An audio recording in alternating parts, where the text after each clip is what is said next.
Hello, I'm Lindy Roya, founder of Park Meadows Pilates and Physical Therapy and creator of the Body Truth program, and I'm here today to continue our indoor golf series.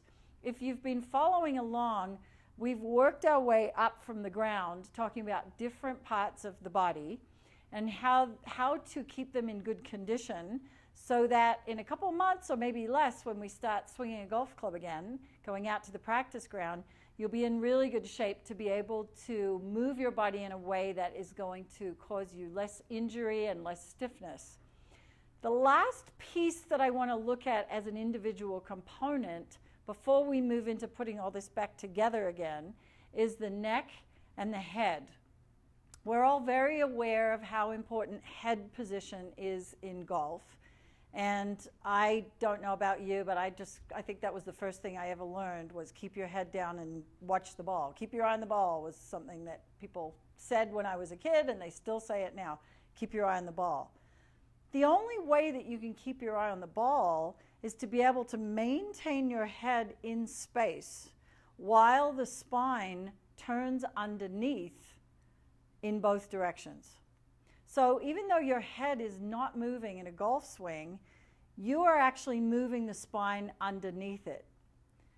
If your neck is stiff, particularly in the area where the head sits on top of the spine, then you're going to have a really difficult time keeping your eye on the ball and maintaining your head down while you're swinging the club. If I ask you to just place your fingertips, your index fingers, in the place on your body where you think your head attaches to your spine, where would that place be? So just do it now. Where do you think that is? Is it in the back somewhere? Is it here? Is it in the front? Is it more on the sides? How low or how high is that place where your head attaches? If you're unclear about where the head actually swivels on top of the spine, then you're going to be at a disadvantage when it comes to keeping your head down and keeping your eye on the ball. So I'm going to show you where that place is.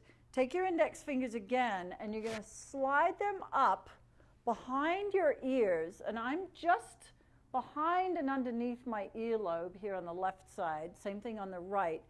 And you'll notice that you come into a little bit of a bumpy area. Now don't push too hard on this area. If you push too hard, you can actually make yourself feel a little bit nauseous or maybe even a little bit dizzy. But that little bumpy bone that you're touching right there is your cervical vertebra number 1. That's the top of your spine. So your cervical vertebra number 1, your first cervical vertebra, sits right underneath the base of your skull. This bone is also known as the atlas. If you remember the old story of Atlas holding up the world, well, that little bone, which is not that big, it's about yay big. I'm going to show you what that looks like in a second. That little bone is responsible for helping to hold up the head, and it integrates the rest of the spine with the head. So on my friend Seymour here, that bone is right here where my fingertips are. So it's just behind the jaw, it's underneath the base of the skull, and it's truly in the center of the body. Let me show you what that looks like from the perspective of the skull. So here we are looking up through the spinal cord into the brain, right here where my finger is. If this were a human being, I'd have the tip of my index finger in the brain. And what's coming out of this hole is the spinal cord. So here's the back of the skull where my left hand is, and then here's underneath the jaw where my right hand is. Here's the angle of the jaw right there. If we drilled holes up here, we'd also be right in the center of the brain. So there's a little spot right here just in front of where the spinal cord comes out, where my fingers are. These are the joints where C1 actually sits. So we have this nice big brain, and then here is the size of C1. There's the hole where the spinal cord would continue, and right here is the place where the head sits on top. So really little atlas supporting the world.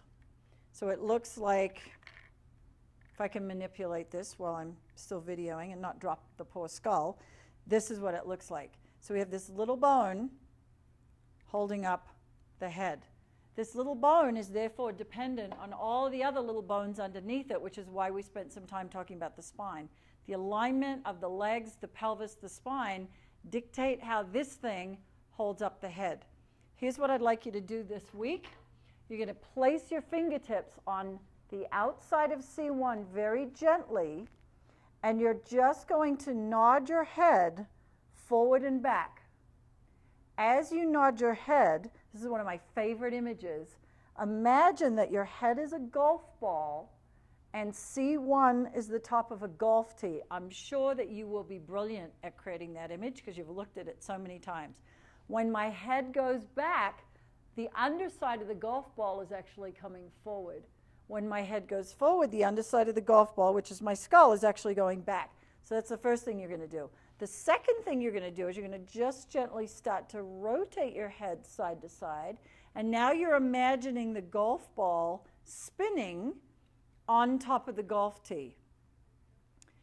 When you've got those two things figured out, what I'd like you to do is keep your fingertips on C1. Can you do a little bit of a Michael Jackson maneuver and go side to side? Now you're imagining the right side of your golf ball sliding out from underneath as you tip your head to the left, and then the left side of your golf ball spinning out from underneath as you tip your head to the right. So from your perspective, it's going to look like I'm tipping my head to the left right now. So head tipping to the left, bottom of the golf ball goes out to the right. Head tipping to the right, bottom of the golf ball goes out to the left. These simple little exercises will really help to keep you nice and fluid and loose at the top of your spine when we need to have mobility so we can keep an eye on the ball. I look forward to seeing you in the next video where we're going to start putting all of this together.